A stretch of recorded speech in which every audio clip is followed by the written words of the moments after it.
ఈరోజు చేయబోయే రెసిపీ మేక మెదడు, ఉల్లిపాయ, పచ్చిమిరపకాయ, అల్లం వెల్లుల్లి పేస్టు, ఉల్లిపాయ ముక్కలు వేద్దాం, కొంచెం సాల్ట్ వేసేద్దాం. ఉల్లిపాయలు వేగిపోయినాయి, ఇలాగా కొంచెం ఎరుపు రంగు వచ్చేలాగా వేపుకుంటే బాగుంటుంది.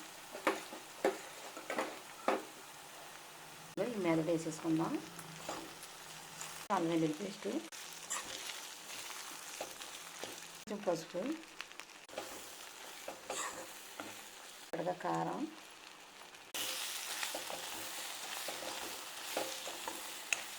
ఎక్కువ నీళ్ళు వేసుకోకూడదు. ఇలాగ మసాలా గిన్నె కడిగిన నీళ్ళే. కొంచెం మనం మటన్ మసాలా వేసుకుందాం.